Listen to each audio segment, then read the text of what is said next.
That open. Yeah. Yeah, nice.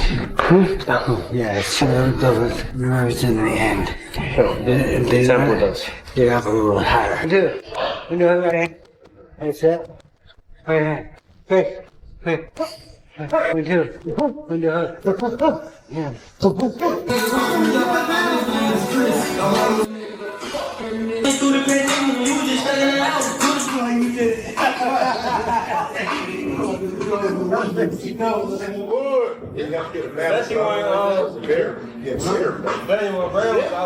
I ain't never get around.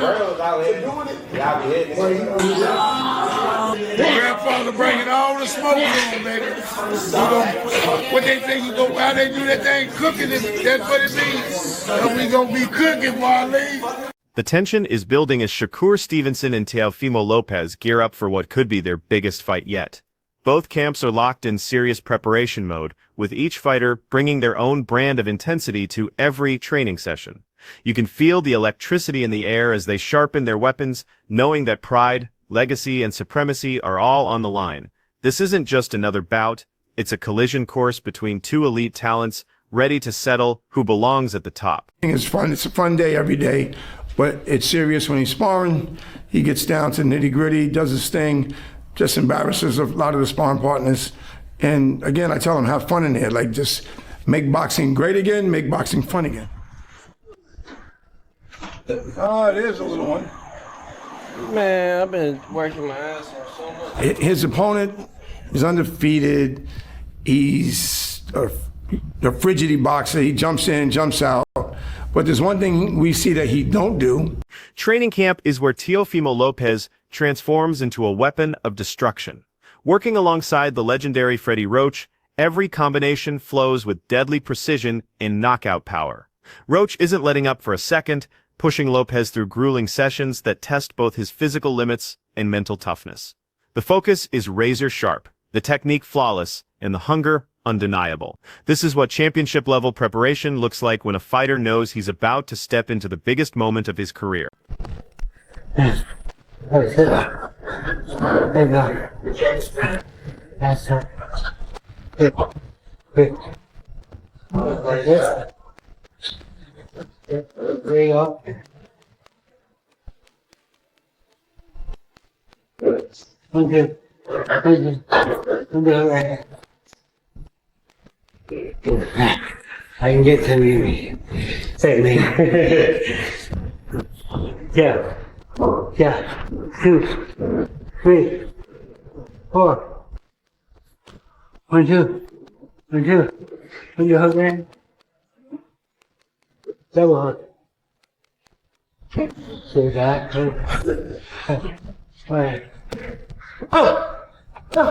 Share a lot of the same values, so right now we're doing some signatures, we're going to do some giveaways, really putting the fans first, so when he wins, the fans are going to win, even a free beer giveaway after he knocks out his opponent this fight.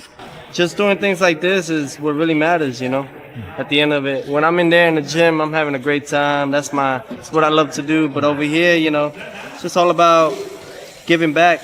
Just stay tuned, man. You guys can win one of these too, one of these bad boys. Over in Shakur Stevenson's corner, there's a different energy, but the same level of commitment. His training sessions are masterclasses in technical boxing, fluid movement, perfect timing, and surgical precision. The atmosphere stays controlled, yet electric, with every drill designed to maximize his natural gifts. This is a fighter who knows exactly what he brings to the table and is fine-tuning every detail to perfection before the storm hits.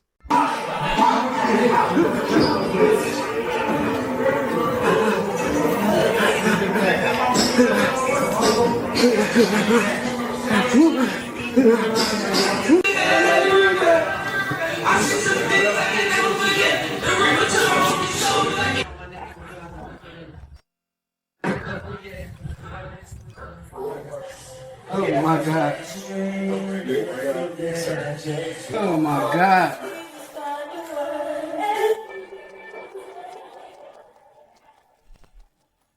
When Shakur breaks down this matchup, his honesty is refreshing.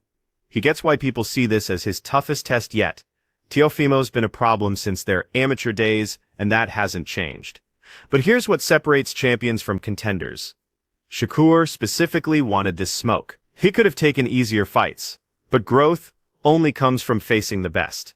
His game plan is simple but brutal. Complete domination from bell to bell, leaving zero doubt about who's superior. Win this fight convincingly, and Shakur catapults himself into that elite tier, where only the pound-for-pound greats live. I mean, they absolutely right to have their opinion.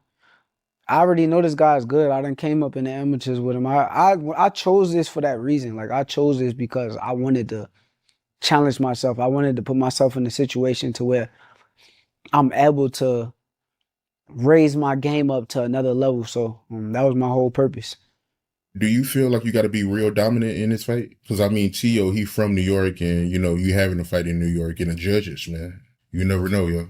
He not from New York, but he not from New York. He not from New York. He probably was born in New York, but, like, being from New York is like I'm raised and I'm brought up in New York. And I knew him for years and years, and I always seen him out of Florida. Like, that's where he was out of, Florida. So I don't look at him like a fighter that's from New York. So, but do I gotta be dominant? I think every fight that I set up, I want to be dominant. I don't care who in front of me. I want to dominate. I want to beat you to where judges don't feel like they can rob me. So I always got that feeling. I always got that chip on my shoulder. If you do win this fight, what do you think it does for your career? I think it put me top 5 pound for pound. I think it puts me like one of the best fighters in my era. I think it just established that I'm that guy. Like, I be one of the 4 kings that they call the 4 kings, and it also depends on the fashion that I do it. So it's gonna be interesting. But what be going on with this Tio dude, though, man? I be seeing these videos online of him making racist comments. You be seeing that, man? Roy Jones Jr. drops some serious wisdom about what separates the old guard from today's generation. Back in his day, disrespect got handled immediately because real fighters understood consequences. Cross that line, and you'd better be ready for what comes next. Modern boxing has some fighters who test boundaries just to see what happens, but Roy's message is crystal clear: let disrespect slide, and you look weak. This game has always been about more than just fighting skills. It's about honor, respect, and proving you won't back down when someone challenges your character. I don't understand the press conference. Shakur Stevenson looked confused about the press conference. Teofimo Lopez is known for saying outlandish things, but I've noticed over the last couple of years, he's making less and less sense when he speaks. Like, the types of things that he's saying at the press conference are just unnecessary. The things that he's saying and the way he's saying it, I don't know if it's nervous energy. I don't know if he's just trying to get a rise out of these cameras and people online so they can talk about him. I really don't know what it is, but I don't understand why guys do things like that. What does that have to do with the fight? What does that have to do with boxing? The only thing you might accomplish out of that is making Shakur Stevenson mad, and he try to make you pay for that come fight night on January 31st. I don't get that kind of stuff. See, we'll look at stuff like that and we'll laugh at it in the sport of boxing, and we won't say that that's affecting boxing or hurting boxing. We'll just say that's just the way fighters are. But we'll get mad at a Jake Paul and we'll say that he's ruining boxing because you don't like Jake Paul or the things that he says or the fact that he's making money in a space that he didn't grow up in. To me, these are the kind of things. Press conferences like that, when you got Teofimo Lopez saying some of the things that he said, that's the kind of stuff that give boxing and fighters a black eye. That's why when we walk in a room and people know that you fought for a living or you currently fight for a living, they expect a certain type of thing. They look at you a certain type of way, and you almost gotta prove that you're not that to be able to get some respect when you're speaking to people, because they don't expect us to be people who are sensible, people that can articulate their words, people that can be sensible about how they go about their everyday life. So I personally, listen, everybody goes about this fight thing, this competition thing different. I'm not saying nobody has to be like me, got to be like you or anybody else. Be yourself. But that kind of stuff, to me, I don't really see a place for it in the sport of boxing. It don't make sense. It got everybody scratching their head. And your opponent who came there to talk to you about this fight, He wants to hear what you got to say about what you going to do to him and vice versa. But you got an opponent in Shakur Stevenson who's confused now. He literally was looking around like the look that Shakur Stevenson had on his face was, I did not come here for this. And I think he even said, I really don't know what to say about it. That don't make for a good press conference to me. Yeah, I know. But see, this is what I try to tell you about. I know y'all don't hear me a lot of time when I say it. There's old school and there's new school. Old school has something that had been said. They would not have allowed us to be able to come face to face. Because you don't say it to me and think I ain't finna try to tear your head off as soon as I get close to you. Well, so you're not gonna wait till fight night. You're gonna get it in that day. Because some things are too because sometimes you go a little bit beyond respect. That's disrespectful. If you disrespect me on any level, we fighting then. Now I'm gonna try to hold it together but if you disrespect me, which is what he just did, I'm not gonna ask him about what he's talking about. When I get close enough, I'm finna show him what I ain't talking about. You understand where I'm coming from? So there's a difference. That's why I say you gotta know the difference from the old school and the new school. Had he said that in my day, it could not. Don't sleep on what Shakur brings to this fight. That's the warning from someone who knows championship-level boxing. His speed isn't just impressive, it's weaponized. Opponents can't see his shots coming, which makes every punch more dangerous than it looks on paper. While Teofimo brings serious athleticism and explosive power, Shakur has consistently handled bigger, stronger fighters by outthinking them. His ring intelligence and distance control neutralize threats that would overwhelm other fighters. This won't be a blowout either way, but smart money sees Shakur's tactical brilliance winning rounds over 12 hard minutes. Them apart. And I gotta tell everybody this, that Whichcomb is real athletic too. Teofimo. So I mean, I don't think it's gonna be an easy fight. You know what I mean? People think, a lot of people say it's gonna be easy and all. Nah. Teofimo can punch and he can box. And like I said, he's real athletic. So, you know what I mean? That'll make it a little difficult right there. You know what I mean? I see a lot of people going back and forth with it. Some people think Teo got the advantage because of the weight and that he's athletic and explosive. Some people say Shakur is the better boxer. Yes. Right? Yeah. How you see that fight ending? Well, they saying, they've got the weight and all that. I see Shakur box big guys, light heavyweights and all that stuff. Just like Boots, he box heavyweights and put the heavyweights down. You know what I mean? I think that's the right move for him. You know what I mean? Get up, and I think he can really do good at that weight. This isn't a stoppage. I'm looking at a decision, not a stoppage.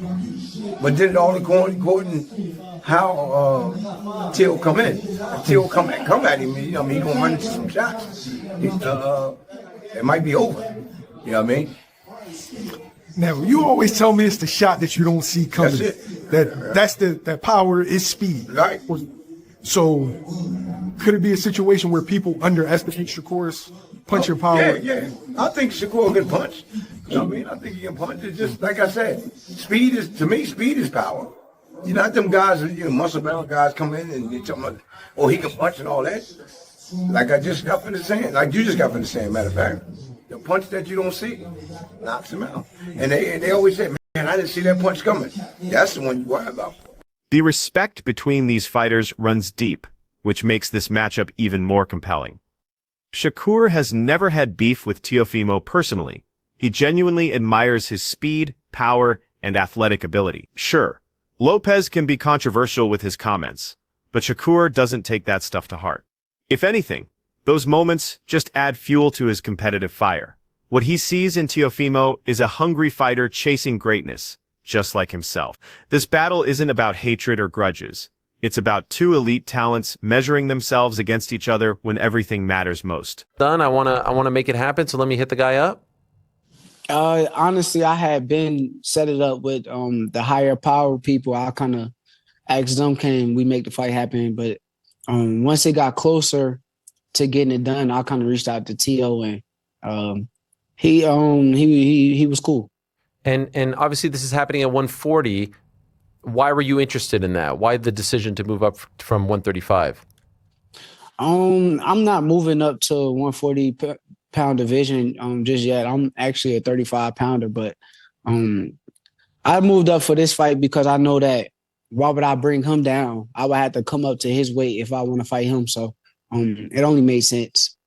Was MSG always the spot that was discussed, or perhaps Prudential Center, Newark, or any other locations? They asked me Las Vegas or New York, and I told them I like New York. So, do you like the idea of fighting at MSG as opposed to Prudential Center, which you have done very well at? Nah, I would rather fight in my hometown because that's where I'm from, and I know everybody's gonna be there to support me. I know the faces, I know everything when I walk out. But honestly, it's cool because it's on New York. You know, it's right there. T.O. claims he's from New York, but it's interesting. What do you mean by that? Oh, did we lose him? Oh, are you there? He claimed it because he's not really from New York. Okay. Can you hear me? Yeah. You froze on us for a second, but now you're back. He's not really from New York. He's from Florida. I actually knew him growing up, and he was always with Team Florida. So, I don't look at him like a fighter that's from New York. I know the fighters that's from New York. I came up with them guys. I used to see them all the time in the regionals. When I used to go to Gleason's gym, I used to see a lot of them fighters. The prediction game is heating up, and the breakdown is fascinating. Shakur's discipline and ring IQ make him the favorite to control this fight from start to finish. His ability to neutralize power punchers through movement and timing gives him a blueprint for victory. Teofimo's athleticism and explosive moments keep things dangerous, but consistency usually beats flash over 12 rounds. Expect Shakur to dictate the pace, avoid unnecessary wars, and execute his strategy with surgical precision. This should be competitive and entertaining, but the smart tactical fighter typically finds a way to win when the scorecards get tallied. I think Shakur. Yeah, my first mind told me Shakur, and I thought about it. Yeah, I'm picking Shakur by decision, but because this is fighting, anything can happen. You can't count Tio out. So there is thoughts sometimes that cross my brain, like, damn, what if Tio catch him like real good though? You know what I mean? And hurt him. Or what if he just out hustling? You know what I'm saying? I mean, it's a lot of shit that crossed my mind, but I still like Shakur for the dub. I like Shakur for the dub because he knows how to win. Like, he knows how to win. You know what I'm saying? And he's always prepared to win. So, and I think Shakur respects Tio to the point where he gonna train like he's never trained before, because this is a great fight for him. This is probably the best fight of his career up to date. Even though he's been in some great fights, this is probably the best opponent. You know what I mean? And Tio, same for Tio.